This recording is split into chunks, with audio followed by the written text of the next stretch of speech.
আসসালামু আলাইকুম। আশা করি প্রত্যেকে ভালো আছেন। আজ আমি আপনাদেরকে বিদেশ থেকে লোক আনার একটা নকশা দিব। আমি আগেও দিছি, তো এটা হচ্ছে বিদেশ থেকে লোক আনার নকশা। যেই নকশা দ্বারা আপনি বিদেশ থেকে আপনি লোক আনতে পারবেন। ধরেন আপনার স্বামী বা স্ত্রী বিদেশে চলে গেছে, সে আর আসতে চাচ্ছে না, আপনার সাথে যোগাযোগ করে না, কথাবার্তা বলে না, এমন অবস্থায় তাকে আনতে পারেন। আবার অনেকে শত্রুতা করে বিদেশ থেকে কাউকে নিয়ে আসে। দেখা যাচ্ছে যে কেউ ভালো একটা পজিশনে আছে বিদেশে, তাকে দেশে নিয়ে আসলো, এতে করে তার ক্ষতি হলো। আমি ক্ষতির উদ্দেশ্যে দিচ্ছি না, আমি ভালো উদ্দেশ্যে দিচ্ছি। যদি আপনার স্বামী স্ত্রী বা আপনার পরিবারের কেউ যদি মনে করেন চলে গেছে, যোগাযোগ রাখতেছে না, তাকে বিদেশ থেকে আনতে চান, হ্যাঁ, তখন ডেফিনেটলি এটা তার জন্য প্রয়োগ করতে পারেন।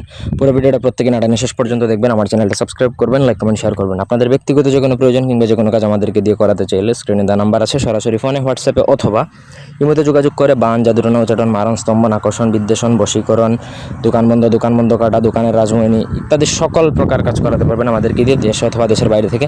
এমনকি মালিক কফিল বশীকরণ থেকে শুরু করে ভিসা প্রাপ্তির জন্য আমরা অনেক ধরনের তাবিজ দিয়ে থাকি। যোগাযোগ করতে পারেন। এটা মগা নকশা, খুবই খতরনাক লেভেলের একটা নকশা, কিন্তু লেখাটা খুবই কঠিন। এটা আগে লেখা শিখবেন এবং 100টা পরিমাণে ভুল করা চলবে না। প্রথমত নকশাটা লেখা শিখতে হবে। নকশাটা ভোজপাতার মধ্যে অষ্টদিতা এবং কুমকুম এই দুই কালি একত্রে মিশ্রিত করিয়ে লিখতে হবে। নকশার নিচে যাকে বিদেশ থেকে আনবেন তার নাম, ঠিকানা লিখবেন এবং সে যেই দেশে আছে সেই দেশের ঠিকানাটা লিখবেন। আর নকশাটা লেখা কমপ্লিট করবেন হচ্ছে যে কোনো শনি কিংবা মঙ্গলবার দিনে। নকশা লেখা কমপ্লিট হয়ে গেলে আপনাকে সেই নকশাটা যে কোনো ভারী পাথর দিয়ে আপনার নিজের ঘরে দাফন করবেন। মানে যেই ঘরে নিয়ে আসবেন সেই ঘরে, মানে ধরেন 10-15 কেজি ওজনের একটা ভারী পাথর দিয়ে চাপ দিয়ে রাখবেন যতদিন পর্যন্ত সে না আসে। নর্মালি এই প্রয়োগ বা এই তদবিরটা করার পর সে 21 দিনের মধ্যে যোগাযোগ করে চলে আসার চেষ্টা করবে। খুব যদি বেশি দিন লেট হয় তাহলে 41 দিন, এর থেকে বেশি দিন লাগবে না।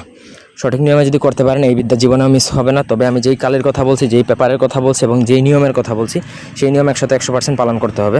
ধন্যবাদ সবাইকে।